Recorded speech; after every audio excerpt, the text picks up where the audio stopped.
കർത്താവിന്റെ അതിപരിശുദ്ധമായ ഈ നല്ല സമയത്ത് ഓർത്ത് ദൈവത്തെ സ്തുതിക്കുകയും വാഴ്ത്തുകയും ചെയ്യുന്നു. വിവിധ സ്ഥലങ്ങളിൽ രാജ്യങ്ങളുമായിരുന്ന ദൈവത്തിന്റെ വചനം കേൾക്കുന്ന എല്ലാ പ്രിയപ്പെട്ടവർക്കും കർത്താവായ യേശുക്രിസ്തുവിന്റെ വിലയേറിയ നാമത്തിന്റെ ഒരു സ്നേഹവന്ദനം. അല്പസമയത്തെ ദൈവത്തിന്റെ ചിന്തയ്ക്കായി ഒരു ദൈവത്തിന്റെ ഭാഗം വായിക്കുന്നു. 1 കൊരിന്ത്യർക്കെതിരെ ലേഖനം 13-ാം അധ്യായം എന്റെ 1-ാമത്തെ വാക്യം. ഞാൻ മനുഷ്യരുടെയും ദൂതന്മാരുടെയും ഭാഷകളിൽ സംസാരിച്ചാലും എനിക്ക് സ്നേഹമില്ല എങ്കിൽ ഞാൻ മുഴങ്ങുന്ന ചെമ്പോ ചിലമ്പുന്ന കൈത്താളമോ അത്രേ. വളരെ അനുഗ്രഹിക്കപ്പെട്ടതും സുപരിചിതമായതും അനവധി തവണകൾ വായിച്ച് ആത്മീയ അനുഗ്രഹങ്ങളെ പ്രാപിക്കുകയും ഒക്കെ ചെയ്തിട്ടുള്ള അതിശ്രേഷ്ഠമായ ഒരു ദൈവചനമാണ് നാം വായിച്ച വാക്യം. മാത്രമല്ല 1 കൊരിന്ത്യർ ലേഖനം 13-ാം അധ്യായം എന്ന് പറയുന്നത് ഞാൻ കഴിഞ്ഞ ദിവസം നമ്മൾ വായിച്ചത് മനഃപ്പാഠമാക്കണം. ഹല്ലേലൂയ. ഒത്തിരി കാര്യങ്ങൾ അതിനകത്ത് പഠിക്കാനുണ്ട്. പ്രൈസ്. ഇവിടെ വചനം പറയുന്നത് മനുഷ്യരുടെ ദൂതന്മാരുടെയും ഭാഷ എന്നാണ് പറയാൻ. ചരിത്രം നോക്കുമ്പോൾ അല്ലെങ്കിൽ ഭാഷാപരത്തിന് പ്രാധാന്യം കൊടുത്ത് കൊരിന്ത്യരോട് സ്നേഹത്തിന്റെ പ്രാധാന്യം പറയാൻ തുടങ്ങിയപ്പോൾ അത് ഭാഷാപരത്തെക്കാളും പ്രാധാന്യമുള്ളതാണെന്ന് പൗലോസ് പറയുക. പ്രൈസ്. ഇവിടെ ദൂതന്മാരുടെ ഭാഷയിൽ സംസാരിച്ചാലും എന്ന് പറയുന്നത് മനുഷ്യൻ ദൂതന്മാരുടെ ഭാഷയിൽ സംസാരിക്കണമെന്ന അർത്ഥത്തിലല്ല. ഇതൊരു ശൈലിയാണ്. പ്രൈസ്. ഹല്ലേലൂയ. അപ്പം മരിച്ചാലും ഞാൻ നിന്നെ മറക്കുകയില്ല എന്ന് പറയുന്നത് പോലെയാണ് ആ വാക്ക്. ഹല്ലേലൂയ. സ്തോത്രം. ഹല്ലേലൂയ. വീണ്ടും ദൈവത്തിന്റെ വചനം വായിക്കും കാണുന്നുണ്ട്. എന്നാൽ ദൂതന്മാർ മനുഷ്യരോട് സംസാരിച്ചപ്പോഴെല്ലാം അത് കേൾക്കുന്നവർക്ക് മനസ്സിലാകുന്ന ഭാഷയിലായിരുന്നു. പ്രൈസ്. ഇവിടെ സ്നേഹം എന്ന് പറയുന്നത് അതിപ്രധാനമായൊരു വിഷയമാണ് വേദപുസ്തകത്തിൽ. ഉൽപ്പത്തി പുസ്തകം അല്ലെങ്കിൽ 1-ാം അധ്യായത്തിന്റെ 1-ാം വാക്യം, ദൈവം ആദിയിൽ ആകാശവും ഭൂമി സൃഷ്ടിച്ചു എന്ന് തുടങ്ങുന്ന വാക്യം തൊട്ട് വെളിപ്പാട് പുസ്തകത്തിന്റെ അവസാന വാക്യം വരെ സ്നേഹമാണ് രേഖപ്പെടുത്തുന്നത്. സ്നേഹമാണ് നമുക്ക് നൽകി തരുന്നത്. ദൈവത്തിന്റെ സ്നേഹമാണല്ലോ നമുക്ക് ഈ വചനം തന്നെ കിട്ടിയത്. അതുകൊണ്ട് ദൈവത്തിന്റെ സ്നേഹത്തെ വെളിപ്പെടുത്തുന്ന ഏക പുസ്തകം എന്ന് പറയുന്നത് സത്യവേദ പുസ്തകമാകട്ടോ. നിങ്ങൾ അല്ലെന്ന് പറഞ്ഞാലും നിങ്ങൾക്ക് മറ്റൊരു പുസ്തകം ഇതുപോലെ കാണിച്ചു തരാൻ പറ്റണം. ഹല്ലേലൂയ. ഇവിടെ ദൈവത്തിനും പറയുന്നത് ഹല്ലേലൂയ, മനുഷ്യരുടെയും ദൂതന്മാരുടെയും ഭാഷകളിൽ സംസാരിച്ചാലും എനിക്ക് സ്നേഹമില്ല എങ്കിൽ ഞാൻ മുഴങ്ങുന്ന ചെമ്പോ ചിലമ്പുന്ന കൈത്താളമോ അത്രേ. അപ്പൊ ഞാൻ ഇടയ്ക്ക് പറഞ്ഞു മരിച്ചാൽ ഞാൻ എന്നെ മറക്കയില്ല നമ്മൾ പറയുന്നൊരു വാക്കാണ്. അതേപോലെ മനുഷ്യരുടെ ദൂതന്മാരുടെ ഭാഷകൾ സംസാരിച്ചാൽ സ്നേഹമില്ലെങ്കിൽ മുഴങ്ങുന്ന ചെമ്പോ കൈത്താളോ അത്ര. ഇന്ന് അനേക ഭവനങ്ങളും അങ്ങനെയാണ്. ഒരുപാട് ഭവനങ്ങൾക്കകത്ത് സ്നേഹമില്ല, സന്തോഷമില്ല, സമാധാനമില്ല, പരസ്പരം അല്ലെങ്കിൽ ബഹുമാനിക്കുവാൻ ആദരവ് കൊടുക്കാനേ കഴിയത്തില്ല. അത് നമ്മുടെ കുടുംബത്തിൽ തുടങ്ങണം. സ്നേഹമുണ്ടോ ഇല്ലയോ? നമ്മുടെ കുടുംബത്തിൽ ആരൊക്കെയാണ് മുഴങ്ങുന്ന ചെമ്പോ ചിലമ്പോ ആയിട്ടുള്ളത് എന്നുള്ളത് നമ്മൾ മനസ്സിലാക്കണം. ഹല്ലേലൂയ. പല ഭവനങ്ങളിലും അത് തന്നെയാണ്. ഭാര്യ ഭർത്താക്കന്മാർ, അപ്പനും മക്കളും, അമ്മായിയമ്മ മരുമോളും ഒക്കെ കണ്ടാൽ മനുഷ്യരുടെ ദൂതന്മാരുടെ ഭാഷകളൊക്കെ സംസാരിക്കും. ഞാൻ നിന്നെ മരിച്ചാലും മറക്കില്ല എന്നൊക്കെ പറയും. പക്ഷെ അവരുടെ ഉള്ളത്തിൽ സ്നേഹമില്ല. നമ്മൾ പറയാറുണ്ട് പലരും മുൻപല്ല് കൊണ്ട് ചിരിച്ച് കാണിക്കും, കോമ്പല്ല് കൊണ്ട് കോർക്കുന്നവരാണ്. ഹല്ലേലൂയ. വെളുത്തിരിക്കുന്നതെല്ലാം പാലാണെന്നും പറഞ്ഞെടുത്ത് കുടിച്ചാൽ നിങ്ങൾ റബ്ബർ പാൽ എടുത്ത് കുടിക്കുന്നെങ്കിൽ അത് നിങ്ങളുടെ വയറ്റിൽ ചണ്ടയെ കിടക്കുന്ന നിങ്ങളെ മരിച്ചു പോകാൻ സാധ്യതയുണ്ട്. അപ്പം വെളുത്തതെല്ലാം പാലല്ല, മിന്നതൊന്നും പൊന്നുമല്ല കേട്ടോ. ഹല്ലേലൂയ. ചിലരൊക്കെ മുൻപല്ല് കൊണ്ട് ചിരിച്ചാലും അകത്ത് ഭയങ്കര കോമ്പല്ല, നമ്മുടെ കോർത്തുകൊണ്ടിരിക്കും. മനുഷ്യന് സ്നേഹമില്ല എന്നുള്ളതിന്റെ യാഥാർത്ഥ്യമാണ്. ഹല്ലേലൂയ. സ്തോത്രം. ഇന്ന് നാം നമ്മുടെ ലോകത്തിൽ നോക്കിയ നീതിന്യായ കോടതികളിൽ ലക്ഷക്കണക്കിന് കേസുകൾ കെട്ടിക്കിടക്കുന്നതിന് കാരണം എന്താണ്? മനുഷ്യന് സ്നേഹമില്ലാത്തത് കൊണ്ടാണ്. നമ്മുടെ കേരളത്തിലെ കോടതികളിൽ, ഇന്ത്യയിലെ കോടതികളിൽ നിങ്ങൾ പരിശോധിച്ച് നോക്കിയാട്ട് ഇത്രമാത്രം കേസുകൾ ജഡ്ജിയുടെ മുമ്പിൽ വന്നത് എന്തുകൊണ്ടാണ്? സ്നേഹമില്ലാത്തത് കൊണ്ടാണ്. ഈ മനുഷ്യരുടെയും ദൂതന്മാരുടെയും ഭാഷകൾ സംസാരിച്ചവരാണ്. പക്ഷെ എങ്കിലും സ്നേഹമില്ലായിരുന്നു. അതുകൊണ്ട് എന്ത് ചെയ്തു? മുഴങ്ങുന്ന ചെമ്പോ ചിലപ്പോ ആയി മാറി, അങ്ങനത്തെ കൈത്താളമായി മാറി. അതുകൊണ്ട് എന്ത് ചെയ്തു? അവർ പ്രതികമായ മനോഭാവത്തോടു കൂടി അവർ കോമ്പല്ല് കൊണ്ട് ആമി ഞെറക്കിക്കൊണ്ട് അല്ലേലിയ. ആമെ പരസ്പരം വിഘടിച്ചു നിൽക്കുക, സ്നേഹമില്ല. സ്നേഹം ഉണ്ടായിരുന്നെങ്കിൽ ഒരു കുടുംബം പോലും ചിന്ന ഭിന്നമായി മാറത്തില്ലായിരുന്നു. സ്നേഹമുണ്ടായിരുന്നെങ്കിൽ ഒരു കുടുംബം പോലും ഡിവോഴ്സുമായിട്ട് കോടതിയെ സമീപിക്കത്തില്ലായിരുന്നു. സ്നേഹമുണ്ടായിരുന്നെങ്കിൽ ഭാര്യപത്ര ബന്ധം ഒരിക്കലും ഇടയ്ക്ക് വെച്ച് പിരികയില്ലായിരുന്നു. അല്ലേരിയ. സ്നേഹമുണ്ടായിരുന്നെങ്കിൽ ഭാര്യ മറ്റൊരുത്തിലൂടെ ഇറങ്ങിപ്പോകത്തില്ല, ഭർത്താവ് മറ്റൊരുത്തിലൂടെ ഇറങ്ങിപ്പോകത്തില്ല. സ്നേഹം നഷ്ടപ്പെട്ടതുകൊണ്ടും ഇവർ മുഴങ്ങുന്ന ചെമ്പോ ചിലമ്പോ അങ്ങനെയുള്ള കൈത്താളം മാത്രമായിരുന്നു. മരിച്ചാലും ഞാൻ നിന്നെ മറക്കയില്ല എന്നൊക്കെ പറയുന്ന പഴമൊഴി പഴഞ്ചൊല്ലും ഒക്കെ നമ്മൾ ചിന്തിക്കുമ്പോൾ ഇവരൊക്കെ വെറും സ്നേഹം പ്രകടമാക്കുന്നവരായിരുന്നു. ഈശ്വരോ, അങ്ങനെയാണോ? നിങ്ങൾ ചിന്തിച്ച് നോക്കണം കേട്ടോ. എന്നെ കേൾക്കുന്ന ശ്രോതാവ്, എന്നെ കേൾക്കുന്ന സഹോദര, നിന്റെ ജീവിതത്തിനകത്ത് ദൈവം തന്നിരിക്കുന്ന സമയമുണ്ടല്ലോ, അല്പകാലം മാത്രമാണ്. ആ സമയം നീ മറ്റുള്ളവരെ സ്നേഹിക്കണം. ഹല്ലേലൂയ. സ്നേഹത്തിന് പ്രാധാന്യം കൊടുക്കാതെ നീ ലോകത്തിൽ എന്തിനെല്ലാം പ്രാധാന്യം കൊടുത്തോ അതൊന്നും നിന്നെ നിത്യതയിലെത്തിക്കത്തില്ല. ആമേൻ. യേശുക്രിസ്തു ഭൂമിയിലേക്ക് വന്ന് സകല ജനത്തെയും സ്നേഹിച്ചവനാണ്. ആമേൻ. യേശുക്രിസ്തു ഇവിടെ ഹല്ലേലൂയ സമ്പന്നന്മാരെ പണക്കാരെ ഇവിടുത്തെ മേൽക്കോയ്മയെ ജീവിക്കുന്നവരുടെ സവർണനെ നോക്കിയൊന്നും അല്ല വന്നത്, പാപികളെ തേടിയാ വന്നത്. യേശു പാപികളുടെ രക്ഷകനായിരുന്നു. സ്വർഗരാജ്യത്തിൽ നഷ്ടപ്പെട്ടു പോയത്, കാണാതെ പോയതിനെ തിരഞ്ഞ് രക്ഷിപ്പാൻ വേണ്ടിയാണ് യേശു വന്നത്. അതുകൊണ്ടാണ് സക്കായിയുള്ള ബന്ധത്തിലും യേശു പറഞ്ഞത്, കാണാതെ പോയതിനെ തിരഞ്ഞ് രക്ഷിപ്പാനല്ലോ മനുഷ്യപുത്രൻ വന്നതെന്ന് ലൂക്കോസ് 19:10 വായിക്കുന്നത്. നിങ്ങൾക്ക് സ്നേഹിപ്പാൻ കഴിയണം. നിങ്ങളുടെ കുടുംബത്തിനകത്ത് പരസ്പരം സ്നേഹമുണ്ടെങ്കിൽ ഹല്ലേലൂയ, നിങ്ങളുടെ കുടുംബം എത്ര മനോഹരമാണ്, എത്ര സ്വർഗമാണ്. ഹല്ലേലൂയ. പരസ്പരം ശണ്ടയില്ലാതെ ജീവിക്കുന്ന കുടുംബങ്ങൾക്കകത്താണ് ദൈവം പ്രവർത്തിക്കുന്നത് കേട്ടോ. ഹല്ലേലൂയ. അതുകൊണ്ട് നിന്നെ കേൾക്കുന്ന പ്രശ്നേക്ക് സ്നേഹം എന്ന് പറയുന്നത് വെറും പേപ്പർ താളുകളിൽ എഴുതിയതുപോലെ മാത്രമായി മാറി. സ്നേഹമുണ്ടായിരുന്നെങ്കിൽ ഹല്ലേലൂയ ജ്യേഷ്ഠാനുജന്മാർ ഹല്ലേലൂയ സഹോദരൻ ഹല്ലേലൂയ അന്ന് തമ്മിൽ കലഹിക്കത്തില്ലായിരുന്നു. ഒരപ്പന് 10 മക്കളുണ്ടെങ്കിൽ അല്ലെങ്കിൽ ഉള്ള മക്കളനുസരിച്ച് നോക്കിയാൽ അവർ പരസ്പരം വിഘടിതമായി മാറാതെ പരസ്പരം ഒന്നിച്ച് സ്നേഹത്താൽ കഴിയുമായിരുന്നു. ഹല്ലേലൂയ.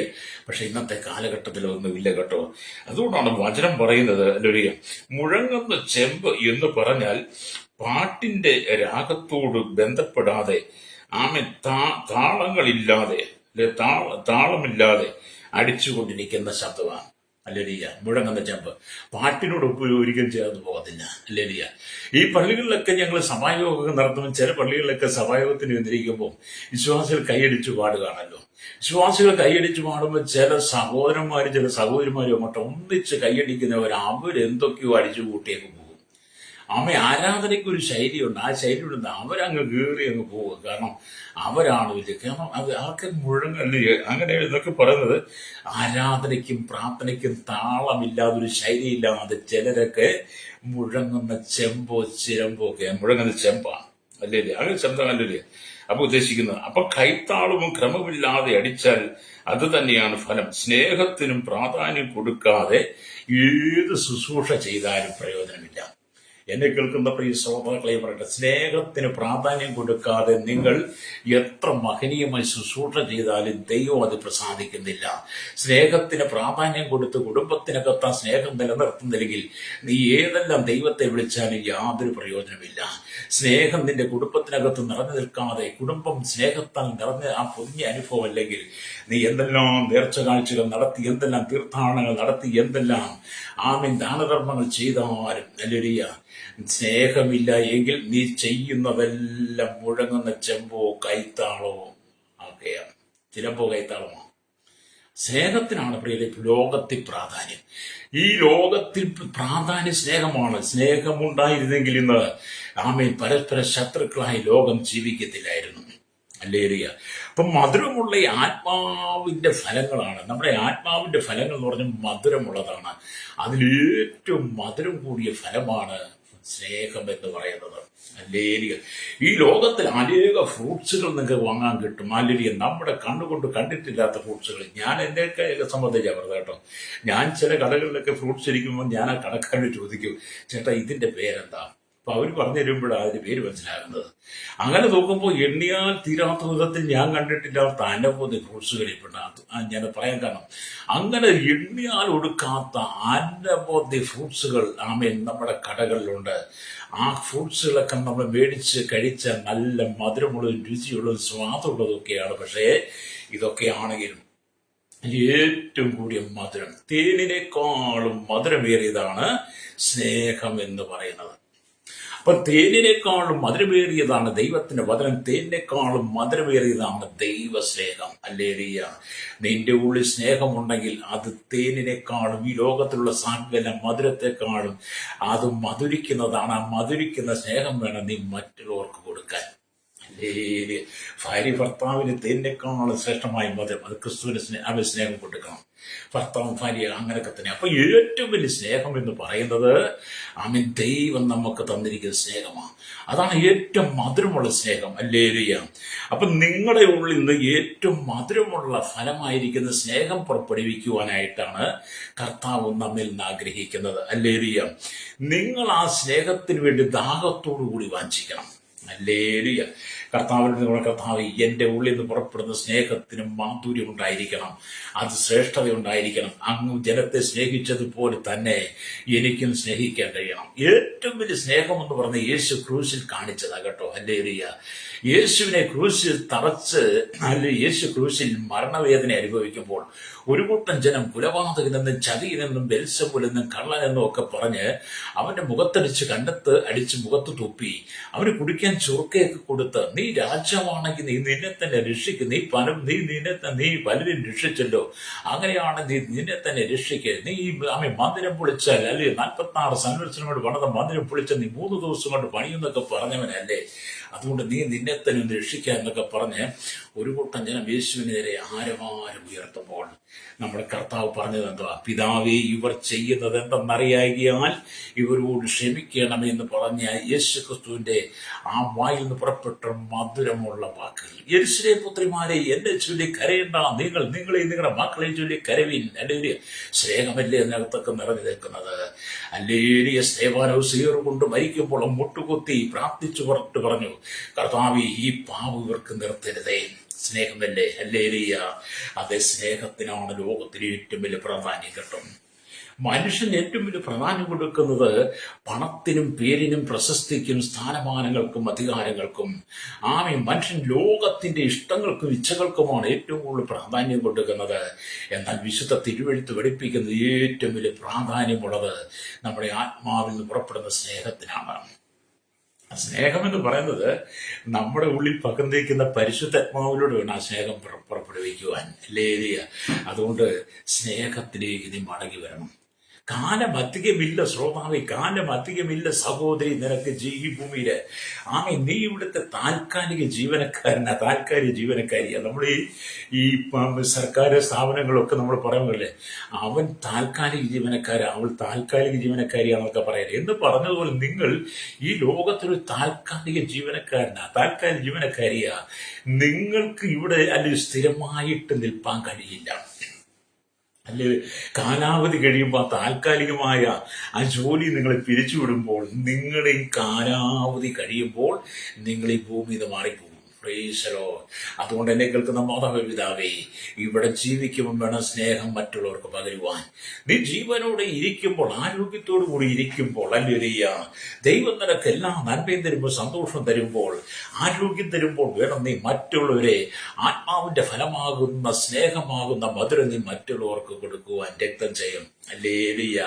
അമ്മായിയമ്മ മരുമോൾക്ക് സ്നേഹമുള്ള മധുരമുള്ള ആ സ്നേഹം കൊടുത്തെങ്കിൽ, മരുമോൾ അമ്മായിയമ്മയ്ക്ക് ആ മധുരമായി സ്നേഹം കൊടുത്തിരുന്നെങ്കിൽ, അപ്പനും മക്കളും എല്ലാം അതുപോലെ ആയിരുന്നെങ്കിൽ, സഹപ്രവർത്തകരോട് സഹവിശ്വാസികളോട് ആ ഒരു സ്നേഹത്തിന്, ആത്മാവിന്റെ സ്നേഹമായിരുന്നു നമ്മെ പകർന്നുകൊണ്ടിരുന്നതെങ്കിൽ ഇവിടെ ചിന്ന ഭിന്നമായ അനുഭവം ഉണ്ടാകത്തില്ലായിരുന്നു.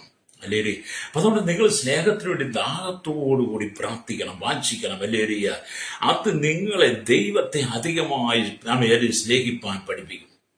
നിങ്ങൾ സ്നേഹത്തോട് വാഞ്ചിക്കുമ്പോഴാണ് നിങ്ങൾക്ക് കൂടുതലായി ദൈവത്തെ സ്നേഹിപ്പാൻ കഴിയും. അല്ലേരിയ. അപ്പം ദൈവത്തോടുകൂടി ബന്ധം പുലർത്തുവാൻ ആത്മാവിന്റെ ഫലമായ സ്നേഹം ആവശ്യമാണ്. ദൈവത്തോടു കൂടി ബന്ധം പുലർത്തുവാൻ ആത്മാവിന്റെ ഫലമായ സ്നേഹം നമുക്ക് വളരെ പ്രാധാന്യമാണ്. അതുകൊണ്ടാണ് യേശു പറഞ്ഞത് നിങ്ങളുടെ ശത്രുക്കളെ സ്നേഹിപ്പ് എന്ന് പറഞ്ഞത്. ഹല്ലേലൂയ. യേശു എന്താണ് പറഞ്ഞത്? ശത്രുക്കളെ സ്നേഹിക്കണം. ശത്രുക്കളോട് എതിർത്ത് നിൽപ്പാൻ അല്ല കർത്താവ് പറഞ്ഞത്. ശത്രുക്കളെ ഹല്ലേലൂയ അവനെ വീണ്ടും ഹല്ലേലൂയ ചവിട്ടി മെതിക്കുവാൻ അല്ല കർത്താവ് പറഞ്ഞത്. എന്താണ്? ശത്രുക്കളെ സ്നേഹിക്കണം. യേശുവിന്റെ ഗിരിപ്രഭാഷണത്തിൽ യേശു കർത്താവ് പറഞ്ഞതാണ്. ഹല്ലേലൂയ. ആമേൻ. മത്തായി സുവിശേഷം 5-ാം അധ്യായം അതിന്റെ 43-44 വാക്യം വായിക്കുമ്പോൾ ഞാൻ അവിടെ ഇങ്ങനെ എഴുതിയിരിക്കുന്നു: കൂട്ടുകാരനെ സ്നേഹിക്കുക എന്നും ശത്രുവിനെ പകയ്ക്കുക എന്നും അരുളി ചെയ്തത് നിങ്ങൾ കേട്ടിട്ടുണ്ടല്ലോ. ഞാനോ നിങ്ങളോട് പറയുന്നത്, നിങ്ങളുടെ ശത്രുക്കളെ സ്നേഹിപ്പിൻ, നിങ്ങളെ ഉപദ്രവിക്കുന്നവർക്ക് വേണ്ടി പ്രാർത്ഥിപ്പിൻ. അപ്പൊ നമ്മളെന്താണ്? നമ്മുടെ ശത്രുക്കളെ സ്നേഹിക്കണം. ആത്മാവിൽ വീണ്ടെടുപ്പ് പ്രാപിച്ച, ആത്മാവിൽ ജനിക്കപ്പെട്ട, വീണ്ടെടുപ്പിന്റെ അനുഭവമുള്ള ഒരു ദൈവത്തിന്റെ പൈതൽ അല്ലെങ്കിൽ ഒരു ക്രൈസ്തവ വിശ്വാസി ശത്രുക്കളെ സ്നേഹിക്കുന്നവരായിരിക്കണം. ഹല്ലേലൂയ. അതാണ് ദൈവത്തിന്റെ വചനം പറയുന്നത്. ശത്രുക്കളെ സ്നേഹിക്കുക എന്ന് പറഞ്ഞാൽ കൂട്ടുകാരനെ സ്നേഹിക്കണമെന്ന് ആമേൻ സ്തോത്രം. ലേവ്യ പുസ്തകം 19:8 അല്ലെങ്കിൽ വായിക്കുന്നുണ്ട്. എന്നാൽ കർത്താവ് ഏറെ മുൻപോട്ട് കടന്ന് ശത്രുക്കളെ സ്നേഹിക്കുക എന്നാണ് പറയുന്നത്. ശത്രുക്കളെ സ്നേഹിക്കുന്ന കാര്യം ഒരു സ്തോത്രം ഒരു ഗുരുക്കന്മാരും ഇതുപോലെ പഠിപ്പിച്ചിട്ടില്ല. ശത്രുക്കളെ സ്നേഹിക്കുക എന്ന് പറയുന്നത് ഒരു മേലാളന്മാരും ഒരു ഗുരുക്കന്മാരും ഇതുവരെ പഠിപ്പിക്കാറില്ല. നിങ്ങൾ എവിടെയെങ്കിലും കേട്ടിട്ടുണ്ടോ? ശത്രുക്കളെ സ്നേഹിക്കാൻ പറയുന്ന മതങ്ങളെ നിങ്ങൾ കണ്ടിട്ടുണ്ടോ? ശത്രുക്കളെ സ്നേഹിക്കാൻ ഇവിടുത്തെ മത നേതാക്കന്മാരും ഗുരുക്കന്മാരും പഠിപ്പിച്ചിരുന്നെങ്കിൽ മതങ്ങൾ തമ്മിൽ ശണ്ടയിടേണ്ടി വരത്തില്ല. മതങ്ങൾ തമ്മിൽ വൈരാഗ്യത്തോടെ മനോഭാവത്തോടെ കൂടി പോകത്തില്ല. ശത്രുക്കളെ സ്നേഹിക്കാനായിരുന്നെങ്കിൽ ഇന്ന് ഈ ലോകത്ത് ക്രൈസ്തവ മരണം ഇതുപോലെ വർദ്ധിച്ചുകൊണ്ടിരിക്കുമ്പോൾ ആമേൻ അങ്ങനെ ഒരു സംഭവം ഒഴിവായനെ. അപ്പോൾ ഒരു മത നേതാക്കന്മാര് ശത്രുക്കളെ സ്നേഹിക്കാൻ പറഞ്ഞിട്ടില്ല. ക്രൈസ്തവ ജനത്തെ എന്തോ ശത്രുക്കളെ പോലെ കണ്ടിട്ട് മറ്റു മതക്കാർ എന്ത് ചെയ്യുന്നു? സ്തോത്രം ക്രൈസ്തവ ജനത്തെ ഉന്മൂലം നാശം ചെയ്യാൻ ശ്രമിക്കുക. സ്നേഹമില്ല. അപ്പൊ മറ്റു മതസ്ഥരൊക്കെ മനുഷ്യരുടെ ദൂതന്മാരുടെയും ഭാഷകൾ സംസാരിച്ചാൽ സ്നേഹമില്ല എങ്കിൽ അത് മുഴങ്ങുന്ന ചെമ്പോ കൈത്താളം എത്ര പറഞ്ഞ് എത്ര യാഥാർത്ഥ്യമല്ലേ? എന്നെ കേൾക്കുന്ന സോനാവേ, ഇവിടെ സ്നേഹം കൊടുക്കാൻ കഴിയാതെ പിന്നെ എവിടെയാണ് നീ സ്നേഹം കൊടുക്കുന്നത്? ഈ ഭൂമി നീ ജീവനോട് ഇരുന്നപ്പോൾ സ്നേഹം കൊടുക്കാതെ നീ നിത്യമായ രാജ്യത്തിലേക്ക്, സ്വർഗരാജ്യത്തേക്ക് ചെല്ലുവാൻ ആഗ്രഹിക്കുന്നെങ്കിൽ നിന്റെ ശ്രമം മുഴുവൻ പരാജയപ്പെട്ടു പോകും കേട്ടോ. ഹല്ലേലൂയ. അതുകൊണ്ട് ഇവിടെ സ്നേഹത്തിന് പ്രാധാന്യം. ശത്രുക്കളെ സ്നേഹിക്കണം. ഹല്ലേലൂയ. ഇവിടെ ദൈവത്തിന്റെ വചനം പറയുന്നത്, കർത്താവ് പറയുന്നത്, അങ്ങനെ ഒരുവൻ സ്തോത്രം ദൈവത്തോട് ചേർന്ന് നടക്കണമെങ്കിൽ, ദൈവ സാന്നിധ്യം അനുഭവിക്കണമെങ്കിൽ കർത്താവ് നമ്മെ സ്നേഹിച്ചതുപോലെ നാം സ്നേഹിക്കണം. ക്രിസ്തു സഭയെ സ്നേഹിച്ചതുപോലെ. ഹല്ലേലൂയ. അപ്പൊ സ്നേഹിക്കുന്നതിനകത്ത് നിറമോ ഗുണമോ യോഗ്യതകളോ ഒന്നും നോക്കാൻ പാടില്ല. നമ്മളൊരാളെ സ്നേഹിക്കുമ്പോൾ ആ മനുഷ്യനെ നിറം നോക്കാൻ പാടില്ല, യോഗ്യത നോക്കാൻ പാടില്ല, മനുഷ്യന്റെ പണം നോക്കാൻ പാടില്ല, പാരമ്പര്യം നോക്കാൻ പാടില്ല. ആ മനുഷ്യൻ എങ്ങനെ ഇരുന്നാലും, നിങ്ങളെക്കാൾ സൗന്ദര്യം കുറഞ്ഞവളായിരുന്നാലും നിങ്ങൾ അവരെ ആത്മാർത്ഥമായി സ്നേഹിക്കണം. പ്രൈസലോ. ഹല്ലേലൂയ. അപ്പൊ സ്നേഹം തണുത്തുപോയി, സ്നേഹം നഷ്ടപ്പെട്ടുപോയി. സ്നേഹത്തിന് മനുഷ്യൻ വില കൽപ്പിക്കുന്നില്ല. അതുകൊണ്ട് എന്നെ കേൾക്കുന്ന സ്വാമി, നിനക്ക് നിന്റെ ജീവിത പങ്കാളിയെ സ്നേഹിക്കാൻ കഴിയുന്നുണ്ടോ? മനസ്സിനകത്ത് കളങ്കമില്ലാതെ, മനസ്സിനകത്ത് വഞ്ചനയില്ലാതെ, യഥാർത്ഥമായി ആത്മാവിന്റെ ഫലമായിരിക്കുന്ന മധുരമാകുന്ന സ്നേഹത്തോടുകൂടി ഭാര്യ ഭർത്താക്കന്മാർക്ക് സ്നേഹിക്കാൻ കഴിയുന്നുണ്ടോ? അല്ലേ? അതുണ്ടായിരുന്നെങ്കിൽ എന്തായിരുന്നല്ലേ? ഹല്ലേലൂയ. എവിടെ ചെന്നാലും സ്നേഹം ഇങ്ങനെ വെളിച്ചെണ്ണ തിളപ്പിച്ച് തീയൽ വെച്ച് വെളിച്ചെണ്ണ ചട്ടി തിളപ്പിച്ചിട്ട് അതിനകത്ത് കടുകിട്ട് അത് പൊട്ടുന്ന പോലെയാണ് പല കുടുംബത്തിലെ സ്നേഹം. ഹല്ലേലൂയ. സ്തോത്രം. പുറമേ നോക്കും കടുക് പൊട്ടുമ്പോൾ ഭയങ്കര മണമൊക്കെ ഉണ്ടെങ്കിലും ആ കടുക് പൊട്ടി തെറിക്കുന്നത് പോലെ തന്നെ ചില സമയം ഇവരൊക്കെ പൊട്ടിത്തെറിക്കും. ഹല്ലേലൂയ. പാലും തേനും ചക്കര എന്നൊക്കെ പറഞ്ഞിരിക്കും. ഹല്ലേലൂയ. പെട്ടെന്ന് അവരുടെ മുഖഭാവം അങ്ങ് മാറും. ചില വീട്ടിൽ ചെന്ന് കഴിഞ്ഞാൽ മോനെ മോളെ എന്നൊക്കെ ഭാര്യയെ വിളിക്കുന്നത് കേട്ട് കഴിഞ്ഞാൽ നമ്മൾ ഓർക്കും ഈ ഒരു ഭയങ്കര സ്നേഹമാണെന്ന്. പക്ഷേ അപ്പോൾ തന്നെ ചില വീടുകളിൽ പൊട്ടിത്തെറിക്കുന്നത് കണ്ടിട്ടുണ്ട്. ഇതെല്ലാം ഒരു സ്നേഹപ്രകടനമാണ്. കർത്താവ് സ്നേഹപ്രകടനമല്ല നമുക്ക് തന്നത്, യഥാർത്ഥ സ്നേഹം ക്രൂശിൽ തരികയായിരുന്നു. അവൻ സ്വർഗമഹിമകളെ വെടിഞ്ഞി താണ ഭൂമിയിലേക്ക് വന്ന് പാപത്തിൽ നിറയപ്പെട്ട് കൊടും ക്രൂരതയിൽ കുറ്റവാളിയെ പോലെ ജീവിച്ച എന്റെയും നിങ്ങളെയൊക്കെ യേശുക്രിസ്തുവിന്റെ പരമാർത്ഥ സ്നേഹമാണ് തന്നത്. നമ്മൾ ആരായിരുന്നു? കൊടും കുറ്റവാളിയെ പോലെ ക്രൂരത നിറഞ്ഞ പാപം നിറഞ്ഞ മനുഷ്യരെ പോലെ ആയിരുന്നു നമ്മൾ. കുറ്റവാളി, കുറ്റവാളി എന്നൊക്കെ പറഞ്ഞാൽ അവർക്ക് എന്തെങ്കിലും ദൈവമുണ്ടോ, സ്നേഹമുണ്ടോ? ഇല്ല. അവരതുപോലെ ക്രൂരത നിറഞ്ഞത് കൊടും കുറ്റവാളികളാണ്. അങ്ങനെ പാപത്തിൽ ജീവിച്ചിരുന്ന എന്നെയും നിങ്ങളെയും വീണ്ടെടുക്കാൻ വേണ്ടിയിട്ടാണ് പിതാവ് തന്റെ പുത്രനായിരിക്കുന്ന യേശുവിനെ ഭൂമിയിലേക്ക് അയച്ചത്.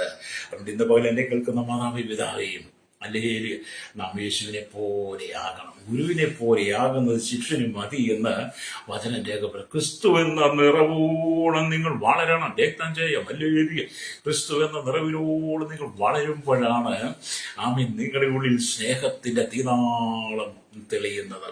ഹല്ലേലൂയ. സ്നേഹത്തിന്റെ തീനാളം തെളിഞ്ഞു കഴിഞ്ഞാൽ പിന്നെ അത് അണഞ്ഞു പോകരുത് കേട്ടോ. അത് ആത്മാവിന്റെ തീയ. രക്തം ചെയ്യാം. ഹല്ലേലൂയ. വീണ്ടും ദൈവത്തിന് നിങ്ങൾ പരിശുദ്ധാത്മാവിന്റെ അഭിഷേകത്വം നിറയപ്പെട്ടപ്പോൾ, പരിശുദ്ധാത്മാവ് നിങ്ങളുടെ ഉള്ളിൽ വന്നപ്പോൾ ദൈവിക സ്നേഹത്തെ നിങ്ങളുടെ ഹൃദയത്തിൽ കർത്താവ് പകർന്നു തന്നു. ഹല്ലേലൂയ. പരിശുദ്ധാത്മാവിനെ പ്രാപിച്ചു കഴിയുമ്പോൾ, ആത്മാവിന്റെ അനുഭവത്തിലേക്ക് വന്നു കഴിയുമ്പോൾ എന്ത് ചെയ്യുന്നു? നമ്മുടെ ഉള്ളിൽ സ്നേഹം എന്ന ആത്മാവിന്റെ ഫലത്തെ ദൈവം നിറച്ചു. ഹല്ലേലൂയ. പരിശുദ്ധാത്മാവിനെ ദൈവം നമ്മുടെ മേൽ തരുമ്പോൾ നമ്മുടെ കാതി തരുന്നതാണ് സ്നേഹം എന്ന് പറയുന്നത്. ഹല്ലേലൂയ. അതുകൊണ്ട് ഇന്ന് പകൽ എന്നെ കേൾക്കുന്നവർ സ്നേഹം നിന്നൊരു തീക്കനൽ പോലെ എപ്പോഴും കത്തിക്കൊണ്ടിരിക്കണം. ആ സ്നേഹം നിന്റെ ഉള്ളിൽ എപ്പോഴും തീക്കനൽ പോലെ ആത്മാവിൽ കത്തിക്കൊണ്ടിരിക്കണം. ജീവിതത്തിൽ പ്രാവർത്തികമായിട്ട് സ്നേഹത്തെ നിങ്ങൾ വെളിപ്പെടണം. അത് ഈ സ്നേഹം എന്ന് പറയാൻ നിങ്ങളുടെ കൈകളിൽ തന്നെയാണ് ഇരിക്കുന്നത്. പ്രൈസലോ. ഞാൻ പറയട്ടെ, നിങ്ങളുടെ സ്നേഹം ആരുടെ കയ്യിലായിരിക്കുന്നത്? നിങ്ങളുടെ കൈകളില്ല. നിങ്ങളുടെ സ്നേഹം നിങ്ങളുടെ കരങ്ങളിൽ സുരക്ഷിതമായിട്ട് അല്ലെ ദൈവം തന്നിരിക്കുക. നിങ്ങളുടെ സ്നേഹം നിങ്ങളുടെ ഹൃദയത്തിൽ ദൈവം സുരക്ഷിതമായിട്ട് തന്നിരിക്കുന്നതാണ്. അത് മറ്റാരുടെ കയ്യിലല്ല. ഹല്ലേലൂയ. എന്റെ സ്നേഹം നിങ്ങളുടെ കയ്യിലല്ല, നിങ്ങളുടെ സ്നേഹം എന്റെ കയ്യിലും. അതെല്ലാം ദൈവം പരസ്പരം ഓരോരുത്തർക്കും ദൈവം തന്നിരിക്കുന്നതാണ്. അതുകൊണ്ട് നിങ്ങളുടെ കൈകളിൽ തന്നിരിക്കുന്ന സ്നേഹത്തെ നിങ്ങൾ വീണ്ടും പോലെ പ്രയോജനപ്പെടുത്തണം. ഹല്ലേലൂയ. ചിലരുടെയൊക്കെ ചിന്ത എന്ന് പറയുന്നത് സ്നേഹം ആരെയും കൊണ്ടത്തരുന്നതാണ്. അല്ല കേട്ടോ, സ്നേഹം ആരും കൊണ്ടത്തരുന്നില്ല. എന്നിൽ സ്നേഹമുണ്ടെങ്കിൽ എനിക്ക് മറ്റുള്ളവരെ സ്നേഹിക്കാൻ കഴിയും. മാത്രമല്ല, എന്റെ ഉള്ളിൽ തന്നിരിക്കുന്ന സ്നേഹം കൊണ്ട് എനിക്ക് സ്നേഹിക്കാൻ കഴിയുമ്പോഴാണ് എനിക്ക് മറ്റുള്ളവരെ, ശത്രുക്കളെ സ്നേഹിക്കാൻ കഴിയുന്നത്. ഹല്ലേലൂയ. എന്റെ ഉള്ളിൽ പകർന്നിരിക്കുന്ന സ്നേഹം കൊണ്ട് എന്നെ തന്നെ എനിക്ക് സ്നേഹിക്കാൻ കഴിയുന്നില്ലെങ്കിൽ എന്റെ മുമ്പിൽ നിൽക്കുന്ന ശത്രുക്കളെ എനിക്ക് ഒരിക്കലും സ്നേഹിക്കാൻ കഴിയുന്നില്ല. അതുകൊണ്ട് സ്നേഹമെന്ന ആ ഫലം കൊണ്ട് ആദ്യം നമ്മളെ തന്നെ സ്നേഹിക്കണം. അല്ലേ? നമ്മുടെ കരങ്ങളിലാണ് ദൈവം തന്നിരിക്കുന്നത്. ഹല്ലേലൂയ. അപ്പൊ ദൈവസ്നേഹം നിങ്ങളുടെ ഹൃദയത്തിൽ നിറയപ്പെടുമ്പോൾ നിങ്ങൾക്കുള്ളിലിരിക്കുന്ന എല്ലാ ദേഷ്യവും വൈരാഗ്യവും എല്ലാ കയ്പുകളും എല്ലാ ദുഷ്ടതയും മാറിപ്പോകും. നിങ്ങളുടെ ഉള്ളിൽ സ്നേഹം നിറയുമ്പോൾ നിങ്ങളുടെ ഉള്ളിൽ എന്തൊക്കെയാണ്? വൈരാഗ്യം, ദേഷ്യം, കയ്പ്, ഭിന്നത, അസൂയ എന്നതുള്ളതെല്ലാം നിങ്ങളിൽ നിന്ന് മാറിപ്പോകും. ഹല്ലേലൂയ. അപ്പൊ സ്നേഹത്തിന് വളരെ പ്രാധാന്യമുള്ളത് കൊണ്ടാണ് ഞാൻ ഈ ദൈവത്തിന് വചനം പ്രസംഗിക്കുന്നത്. എന്നെ കേൾക്കുന്ന മാതാപിതാവേ, ഹല്ലേലൂയ. സ്നേഹം എന്ന് പറയുന്നത് അതൊരു ബാഹ്യപ്രകടനമാകരുത്. ഹല്ലേലൂയ. നിങ്ങൾ ഈ മദ്യപാനികളെയൊക്കെ ശ്രദ്ധിച്ചിട്ടുണ്ടോ? ഹല്ലേലൂയ.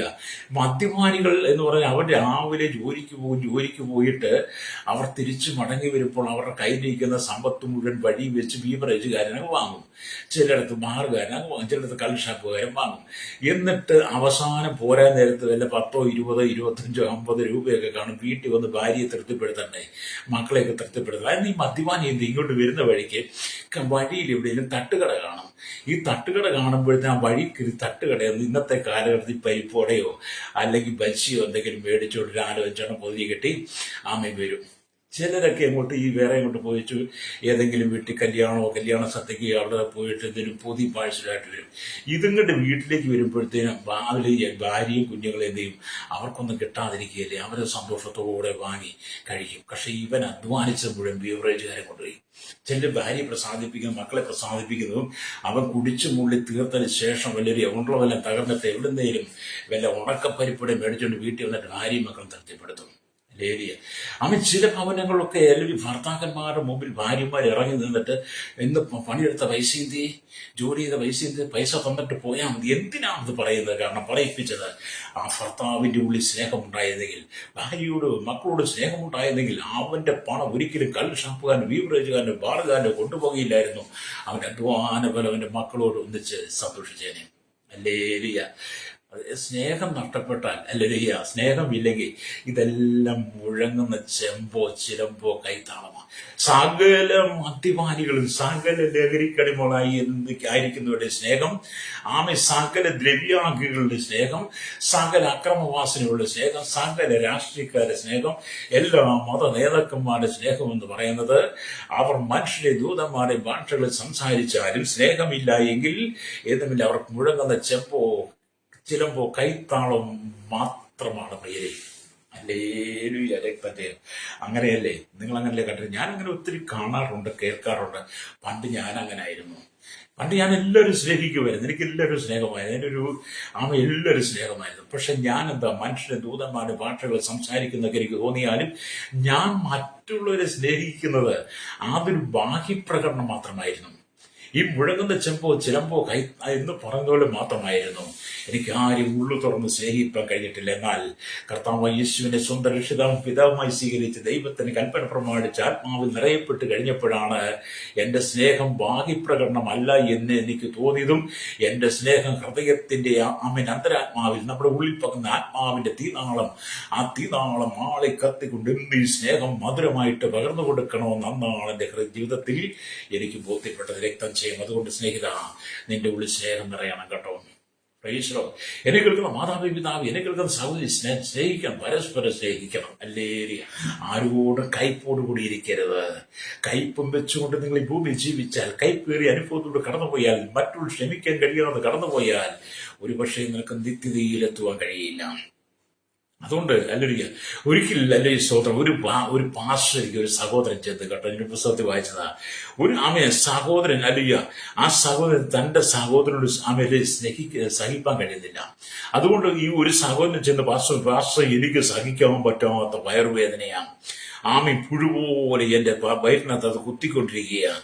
എത്രയോ വൈദ്യന്മാരുടെ അടുക്കൽ ചെന്നു, എത്രയോ മരുന്നുകളും കഴിച്ചു, എൻ്റെ വയറുവേദനയ്ക്ക് ഒട്ടും ശമനമില്ല.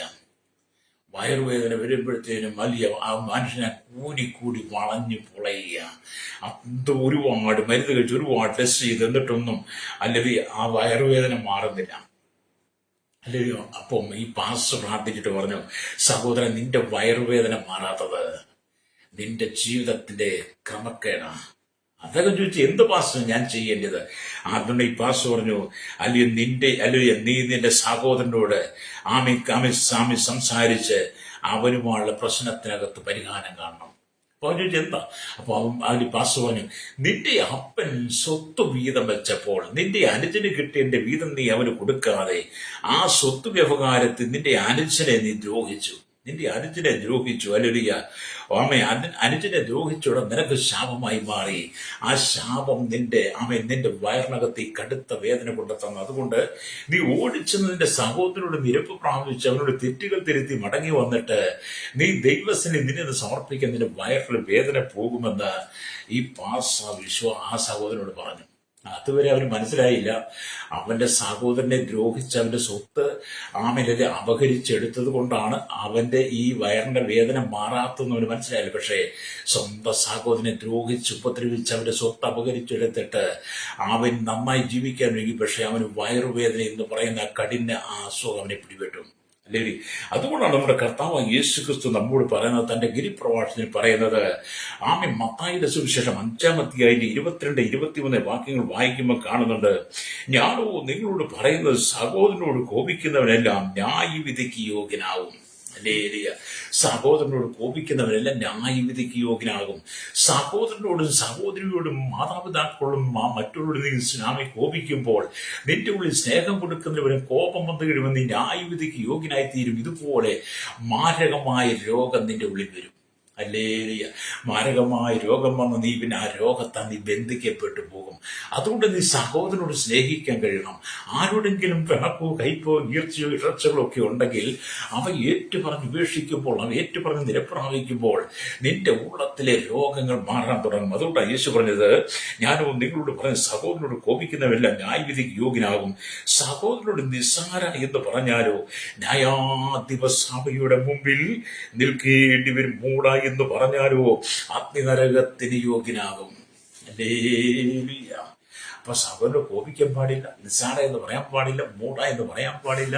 ഭാര്യ ഭർത്താവിനെ നിസ്സാരാണെന്നും അല്ലെങ്കിൽ കോപിക്കാനോ മൂട എന്ന് വിളിക്കാനോ പാടില്ല. ഭർത്താവും ഭാര്യയും പരസ്പരം സ്നേഹത്തോടെ നിൽക്കണം. സഭയ്ക്കകത്ത് സ്നേഹമായിരിക്കണം, കുടുംബത്തിൽ സ്നേഹമായിരിക്കണം, ജോലി സ്ഥലത്ത് സ്നേഹമായിരിക്കണം. നിന്നെ വേദനിപ്പിക്കുന്ന അനവധി വിഷയങ്ങൾ നിന്റെ ചങ്കിന് നേരെ കാമി അല്ലെങ്കിൽ ഇരുവാത്തിലുള്ള വാളുകൊണ്ട് കുത്തുന്നത് പോലെയുള്ള വാക്കുകൾ നിനക്ക് നേരെ വന്നാലും നീ സഹോദരനോട് ക്ഷമിക്കുന്നവനായിരിക്കണം, സഹോദരൻ ക്ഷമിക്കുന്നവളായിരിക്കണം. ഹല്ലേലൂയ. ഭർത്താവ് ഭാര്യയോട് ക്ഷമിക്കണം, ഭാര്യ ഭർത്താവോട് ക്ഷമിക്കണം, മക്കൾ പരസ്പരം ക്ഷമിക്കണം. ഹല്ലേലൂയ. എന്നിട്ട് കർത്താവ് പറയാണ്, ആകിയാൽ നിന്റെ വഴിപാട് യാഗപീഠത്തിൽ കൊണ്ടുവരുമ്പോൾ സഹോദരന്റെ നിന്റെ നേരെ വല്ലതും ഉണ്ടെന്ന് അവിടെ വെച്ച് ഓർമ്മ വന്നാൽ നിന്റെ വഴിപാട് അവിടെ യാഗപീഠത്തിന് മുമ്പിൽ വെച്ചേച്ച് ഒന്നാമത് സഹോദരനോട് നിരന്നു കൊള്ളുക, പിന്നെ വന്ന് നിന്റെ വഴിപാട് കഴിക്കാം. ഹല്ലേലൂയ. പലരും ഈ വഴിപാട് കഴിക്കാൻ യോഗത്തിനും പ്രാർത്ഥനയ്ക്കും ആരാധനയ്ക്കും ഒക്കെ പോകുന്നത് സഹോദരനോട് പിണങ്ങിയും കോപിച്ചും അവനോട് ചണ്ടയിട്ടിട്ടാണ്. അത് അങ്ങനെ നിങ്ങൾ പോയി ചെയ്യുന്ന യാഗത്തിലൊന്നും ദൈവം പ്രസാദിക്കത്തില്ല. ആരോടെങ്കിലും പകയും വിദ്വേഷമൊക്കെ വെച്ചുകൊണ്ട് നിങ്ങൾ ആരോടെങ്കിലും ക്ഷമിക്കാൻ കഴിയാതെ പൊറുക്കാൻ കഴിയാതെ തെറ്റുകൾ ഏറ്റുപറയാതെ നിരപ്പ് പ്രാപിക്കാതെ നിങ്ങൾ എത്ര ഉന്നതമായ നിലയിൽ നിങ്ങൾ സഭയുടെ എത്ര വലിപ്പത്തിരുന്ന് സ്ഥാനത്തിരുന്ന് നിങ്ങൾ ദൈവത്തെ ആരാധിച്ചാലും, നിങ്ങൾ മനുഷ്യരുടെ ദൂതന്മാരുടെ ഭാഷയിൽ ദൈവസന്നിധിയിൽ ആരാധിച്ചാലും നിങ്ങൾ മുഴങ്ങുന്ന ചെമ്പോ ചിലമ്പോ പോലെയുള്ള കൈത്താളമാണ്. സഹോദരനോട് ക്ഷമിച്ചിട്ടില്ലല്ലോ, സഹോദരനോട് ക്ഷമിക്കാതെ, സഹോദരിയോട് ക്ഷമിക്കാതെ, ബന്ധുക്കളോട് ക്ഷമിക്കാതെ, സഹവിശ്വാസം ക്ഷമിക്കാതെ നീ എന്തോ ആരാധന ചെയ്യുന്നത്? എന്ത് ആരാധന നിന്റെ ഉള്ളിലുള്ളത്? അതുകൊണ്ടാണ് കൊരിന്ത്യലേഖനം ശരിക്കും വായിക്കണമെന്ന് പറയുന്നത്. അല്ലെങ്കിൽ കൊരിന്ത്യലേഖനം 13 1 കൊരിന്ത്യർ 13 അതിനകത്താണ് സ്നേഹത്തിന്റെ അടിസ്ഥാനത്തെക്കുറിച്ച് വളരെ സ്പഷ്ടമായിട്ട് എഴുതിയിട്ടിരിക്കുകയാണ്. വ്യക്തം ചെയ്യും. അതുകൊണ്ട് എന്നെ കേൾക്കുന്ന ഈ സഹോദരൻ എന്ത് ചെയ്തു? ഓടിച്ചെന്ന് തന്റെ സഹോദരനോട് പറഞ്ഞു, എന്റെ സഹോദര, ഞാൻ നിന്നോട് തെറ്റ് ചെയ്തു, ഞാൻ നിന്നോട് അതിക്രമം ചെയ്തു, ഞാൻ നിന്നോട് പാപം ചെയ്തു. നമ്മുടെ അപ്പൻ സ്വത്ത് വീതിച്ചപ്പോൾ നിനക്ക് കിട്ടേണ്ട വീതം ഞാൻ അപഹരിച്ചു മേടിച്ചു, ഞാൻ പിടിച്ചു വാങ്ങി. അപ്പനോട് ശണ്ട കിട്ടു. അപ്പൻ എന്ത് ചെയ്തു? ഒരു വഴക്കുണ്ടാകാതിരിക്കാൻ വേണ്ടി, രക്തം ചൊരിച്ചിട്ടുണ്ടാകാതിരിക്കാൻ വേണ്ടി നിന്റെ വീതം കൂടെ എടുത്ത് എനിക്ക് തന്നിട്ടാണ് അന്ന് സ്വത്തിന് പരിഹാരം വരുത്തിയത്. ഇന്ന് ഞാൻ തിരിച്ചറിയുന്നു, ഞാൻ നിന്നെ ദ്രോഹിച്ചതാണ്, ഞാൻ നിന്നെ ഉപദ്രവിച്ചതാണ്, ഞാൻ ഈ ന്യായവിധിയിൽ അകപ്പെട്ടിരിക്കുന്ന എന്റെ വയറുവേദന മാറാത്ത ഞാൻ തിരിച്ചറിയുന്നു. സഹോദര, നീ ക്ഷമിക്കണം. ഹല്ലേലൂയ. അനുജനായ സഹോദരൻ എന്ത് ചെയ്തു? തന്റെ മൂത്ത ജ്യേഷ്ഠം നഷ്ടപ്പെട്ടു പോകാതിരിക്കാൻ വേണ്ടി, തന്റെ സഹോദരൻ നഷ്ടപ്പെട്ടു പോകാതിരിക്കാൻ വേണ്ടി തന്റെ സ്വത്തൊക്കെ അപഹരിച്ചെടുത്തതാണെന്ന് ഈ അനുജൻ അറിഞ്ഞിട്ടും തന്റെ മൂത്ത ജ്യേഷ്ഠൻ ഓടി വരുന്നത് കണ്ടു കഴിഞ്ഞപ്പോൾ, അദ്ദേഹം വയറുവേദന കൊണ്ട് പൊളയുന്നത് കണ്ടു കഴിഞ്ഞപ്പോൾ ഇളയ സഹോദരൻ മൂത്ത ജ്യേഷ്ഠനോട് ക്ഷമിച്ചു.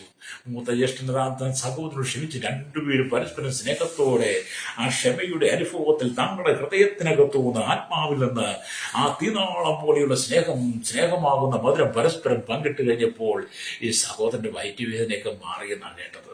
ഞാൻ അങ്ങനെ വായിച്ചു. ദൈവദാസൻ ശക്തമായിട്ട് പ്രസംഗിച്ച ദൂതാ ഞാൻ പറഞ്ഞത് കേട്ടോ, പുസ്തകത്തിൽ വായിച്ചതാ. അപ്പൊ എന്നെ അത് വളരെ ചിന്തിപ്പിച്ചു. ഞാൻ ആ പുസ്തകം വായിച്ചപ്പോൾ എനിക്കും വളരെ ചിന്ത വന്നു. ആരുടെയും കോപോ കയ്പോ ഒക്കെ ഉണ്ടെങ്കിൽ എത്രയും പെട്ടെന്ന് ഏറ്റുപറയണം, എത്രയും പെട്ടെന്ന് ഏറ്റുപറയണം. ഇന്ന് പകൽ ഈ വചനം കേൾക്കുന്ന ശ്രോതാവേ, നിന്റെ ഹൃദയത്തിൽ ആരുടെങ്കിലും പാകയോ വിദ്വേഷമോ, ആരുടെങ്കിലും നീ എന്തെങ്കിലും അപഹരിച്ചെടുത്തിട്ടുണ്ടെങ്കിൽ, ഹല്ലേലൂയ, അവയെ നീ ഏറ്റുപറഞ്ഞ് ഉപേക്ഷിക്കണം. അവയെ നിന്നോട് നിരപ്പമാവുകയും ഇല്ലാത്ത പക്ഷം നീ ന്യായവിധിയിലകപ്പെടും. രക്തം ചെയ്യും. നിന്റെ പണം കൊണ്ടോ നിന്റെ സ്ഥാനം കൊണ്ടോ പേര് കൊണ്ടോ ഒന്നും നിനക്ക് തൃപ്തി വരത്തില്ല. ഈ ലോകത്തുള്ള എത്ര വലിയ മെഡിക്കൽ കോളേജിൽ പോയാലും ആ രോഗത്തിന് സൗഖ്യം വരുന്നില്ല കേട്ടോ. പ്രയോഗിച്ചോ. നിരപ്പ് പ്രാപിക്കേണ്ടത് നിരപ്പ് തന്നെ പ്രാപിക്കണം. അതുകൊണ്ട് ദൈവത്തിന് വചനം പറയുന്നത് ഹല്ലേലൂയ, നാം സ്നേഹം എന്ന് പറയുന്നത് നമ്മുടെ ജീവിതത്തിൽ ഉണ്ടാകണം. ഒന്നാമതായി അവരോട് പോയി നിരന്തരം ശേഷം ഹല്ലേലൂയ പോയി പ്രാർത്ഥിക്കാൻ പറഞ്ഞു. പ്രാർത്ഥിച്ച സൗഖ്യം കിട്ടി. ഹല്ലേലൂയ. അതിനെ കേൾക്കുന്ന സ്നേഹിതരെ, നിങ്ങളുടെ ഉള്ളിൽ അതുപോലെ സ്നേഹം വരണം. അതുകൊണ്ടാണ് 1 യോഹന്നാന്റെ ലേഖനം 4-ാം അധ്യായം അതിന്റെ 18-ാമത്തെ വാക്യം ഇങ്ങനെ വായിക്കുന്നുണ്ട്. അല്ലെങ്കിൽ ഇങ്ങനെ വായിക്കുന്നു. അല്ലെങ്കിൽ സ്തോത്രം, സ്തോത്രം, സ്നേഹത്തിൽ ഭയമില്ല, ഭയത്തിന് ദണ്ഡന ഉള്ളതിനാൽ നിറഞ്ഞ സ്നേഹം ഭയത്തെ പുറത്താക്കി കളയുന്നു. ഭയപ്പെടുന്നവൻ സ്നേഹത്തിൽ തികഞ്ഞവനല്ലോ എന്ന്, തികഞ്ഞവനല്ല. ഭയപ്പെടുന്നവൻ സ്നേഹത്തിൽ തികഞ്ഞവനല്ലെന്ന് പറയുന്നത് എന്ന് പറഞ്ഞാൽ എന്താണ് അവിടെ കാണുന്നത്? അല്ലെങ്കിൽ സ്നേഹത്തിന് ഭയമില്ല. അല്ലെങ്കിൽ അതിന്റെ ചരിത്രം വായിക്കുമ്പോൾ സ്നേഹവും ഭയവും അന്യോന്യ ബന്ധമുള്ള പദങ്ങളാണ്. അല്ലെങ്കിൽ എന്തെന്നാൽ അവ രണ്ടും മനുഷ്യന് ദൈവത്തോടുള്ള അല്ലെങ്കിൽ വികാര അനുഭവങ്ങളാണ്. അല്ലെങ്കിൽ ദൈവത്തോടുള്ള അല്ലെങ്കിൽ വികാര അനുഭവങ്ങളാണ്. അതുപോലെ വിശ്വാസിയുടെ ഭയം അവന് ജനിക്കുന്നത് തെറ്റുകൾ ചെയ്യുമ്പോഴാണ്. അല്ലേ? വിശ്വാസി ഭയം ഉണ്ടാകുന്നത് എങ്ങനെയാ? തെറ്റുകൾ സംഭവിക്കുമ്പോൾ. നീ തെറ്റ് ചെയ്യുമ്പോൾ നിന്റെ ഉള്ളിൽ ഭയം ഉണ്ടാകും. അല്ലേ? മാത്രമല്ല, എന്നാൽ സ്നേഹത്തിന് ഭയമില്ല എന്ന് പറയുന്നത് സ്വന്തം നഷ്ടത്തെയും അപകടത്തെയും ഗണ്യമാക്കാതെ സ്നേഹം നിങ്ങളുടെ ജീവിതത്തിൽ പ്രാവർത്തികമാക്കുമ്പോഴാണ് സ്നേഹത്തിന് ഭയമില്ല എന്ന് പറയുന്നത്. അതുകൊണ്ട് ഇന്ന് പകൽ എന്നെ കേൾക്കുന്ന മാതാപിതാക്കളെ, കർത്താവ് പറയുന്നത് വേദപുസ്തകത്തിന്റെ ആദ്യോടം തന്നെ പറഞ്ഞില്ലേ, സ്നേഹത്തിനാണ് ഏറ്റവും വലിയ പ്രാധാന്യം. അതുകൊണ്ട് നിങ്ങളുടെ ജീവിതത്തിൽ ഏറ്റവും വലിയ പ്രാധാന്യം എന്തായാലും സ്നേഹത്തിന് കൊടുക്കണം. അല്ലേ? നിങ്ങളുടെ മക്കളെ സ്നേഹിക്കാൻ കഴിയണം. അല്ലെങ്കിൽ നിങ്ങളുടെ അപ്പനെ സ്നേഹിക്കാൻ കഴിയും. ചില വീട്ടിലെ കാണുന്നില്ലേ, മരുമക്കളൊക്കെ അമ്മായിയമ്മയൊക്കെ എടുത്തിട്ട് ചൂല് കൊണ്ട് അടിച്ച് ചവിട്ടി മെതിച്ച് വലിയ കഴയൊക്കെ എടുത്തടിക്കുന്നത് കണ്ടിട്ടില്ലേ? ചില വീട്ടിലേക്ക് കാണുന്നില്ലേ, വീട്ടിലെ ആമ്പിള്ളാരും മക്കളെ കല്യാണം കഴിച്ചുകൊണ്ട് മരുമോൾ വീട്ടിൽ വന്ന് കഴിയുമ്പോൾ മരുമോളുടെ പ്രതാപം കൊണ്ട് എടുത്തിട്ട് പിന്നെന്ത് ചെയ്യും? ഈ പ്രായമായ അപ്പനെയും അമ്മയും കൊണ്ടുവന്ന് എവിടെയെങ്കിലും വോൾട്ടേജ് ഭൂമി കൊണ്ട് തളർന്ന് കാണുന്നില്ലേ? എന്തുകൊണ്ടാണ് കേരളത്തിൽ, ഭാരതത്തിൽ, ലോകരാജ്യങ്ങളില് വോൾട്ടേജ് ഹോമുകൾ പെരുകിയത്? ഹല്ലേലൂയ. വൃത്ത മന്ദിരങ്ങൾ എന്തുകൊണ്ടാണ് പെരുകിയത്? സ്നേഹമില്ലാതെ വന്നു കഴിഞ്ഞപ്പോൾ മാതാപിതാക്കൾക്ക് വിലയില്ലാതെ വന്നു കഴിഞ്ഞപ്പോൾ അവരെ കൊണ്ട് തള്ളുവാൻ കണ്ട ഏക ഇടം വോൾട്ടേജ് ഹോമാ, വൃത്ത മന്ദിരമാ. ചിലരൊക്കെ കൊണ്ടുവന്ന അമ്പലത്തിന് നടയിലും പള്ളിപ്പെരുന്നാൾ സ്ഥലത്തും ചിലരൊക്കെ ടൂറിന് കൂട്ടിക്കൊണ്ട് പോയിട്ട് വഴിയിലും തള്ളിക്കളയും. അല്ലേ? അങ്ങനെയൊക്കെ നമ്മൾ ഒരുപാട് വാർത്ത വരും. സ്നേഹമില്ലാത്തത് കൊണ്ടാണ്. എന്തുകൊണ്ടാണ് ഇവിടെ ഓർഫനേജ് വളരെ പ്രശസ്തമാകുന്നത്? കുട്ടികൾക്ക് സംരക്ഷണം കൊടുക്കാൻ മാതാപിതാക്കൾ കഴിയാതെ, കുട്ടികളെ സ്നേഹിക്കാൻ കഴിയാതെ, കുട്ടികളെ സ്വന്തം മക്കളെ പോലെ സ്വീകരിക്കാൻ കഴിയാതെ അനവധി കുഞ്ഞുങ്ങളിൽ അനാഥരായി മാറി. അവർക്ക് വേണ്ടിയിട്ടാണ് ഓർഫനേജ് എന്നുള്ളത് നമുക്കറിയാം. എന്തുകൊണ്ടാണ് ഈ കുഞ്ഞുങ്ങൾ കൂടി ഓർഫനേജിൽ എത്തിച്ചേർന്നത്? സ്നേഹമില്ലാത്തത് കൊണ്ടാണ്. സ്നേഹം കൊടുക്കാൻ മാതാപിതാക്കൾക്ക് കഴിഞ്ഞില്ല. അവരുടെ ഇഷ്ടത്തിന്, അവരുടെ ശരീരത്തിന്റെ, അവരുടെ മാനസികമായ സുഖങ്ങൾക്കനുസരിച്ച് അവർ ഓടിക്കഴിഞ്ഞപ്പോൾ സ്വന്തം മക്കളെ മറന്നുപോയി.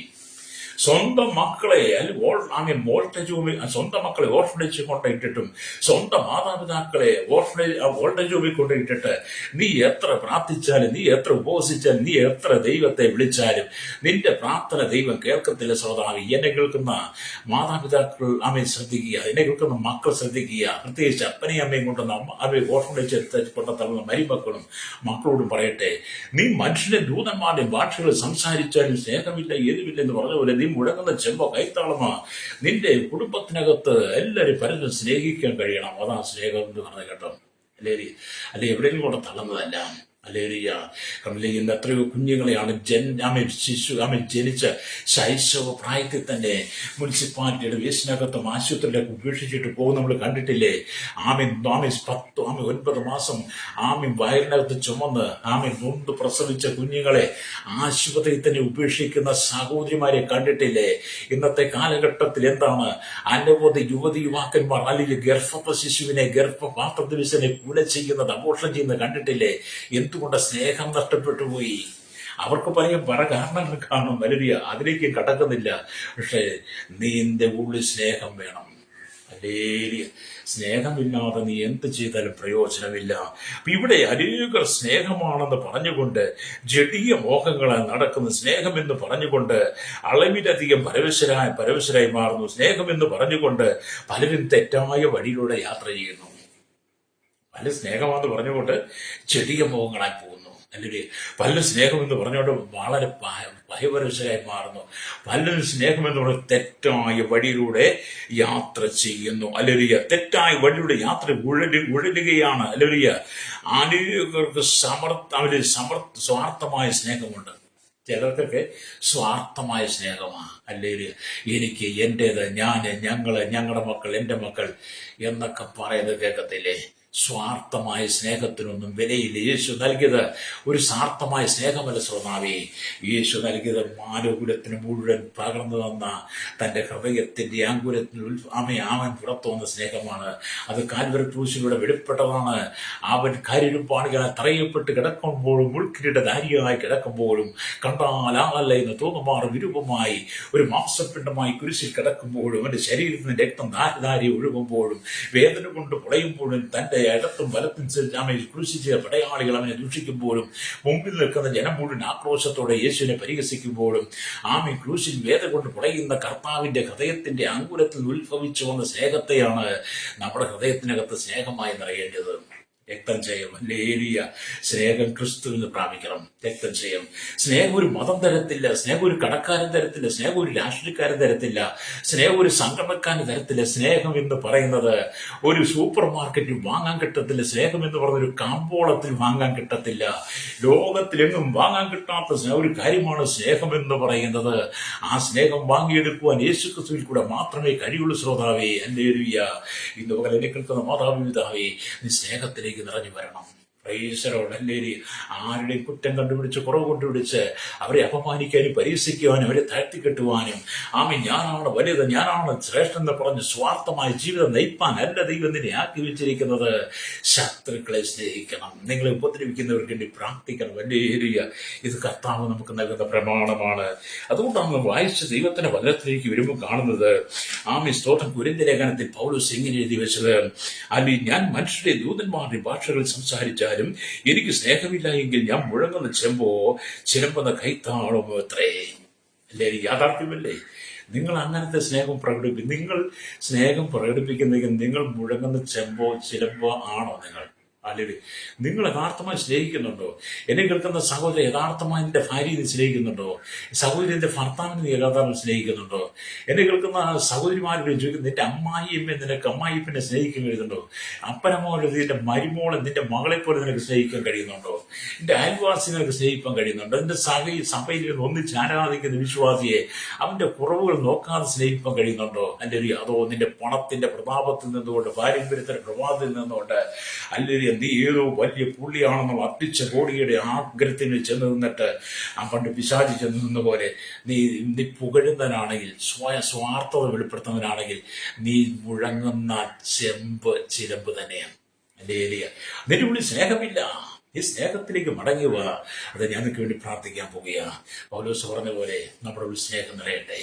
സ്നേഹമെന്ന വരം നിങ്ങൾ വാഞ്ചിക്കണം, അത് നിങ്ങൾ പ്രാപിക്കണം. കണ്ണുകളടച്ചാട്ട് സ്നേഹം നഷ്ടപ്പെട്ട് കുടുംബ ജീവിതം മുഴുവൻ തകർന്ന സമാധാന സന്തോഷമില്ലാതെ കണ്ണുനീരിലൂടെ കടന്നു പോകുന്ന അനവധി കുടുംബങ്ങളുണ്ട്. നിങ്ങൾക്ക് ഇതുപോലെ കർത്താവേ, ആ സ്നേഹത്തെ എൻ്റെ ഉള്ളിൽ നിറയ്ക്കണമേ.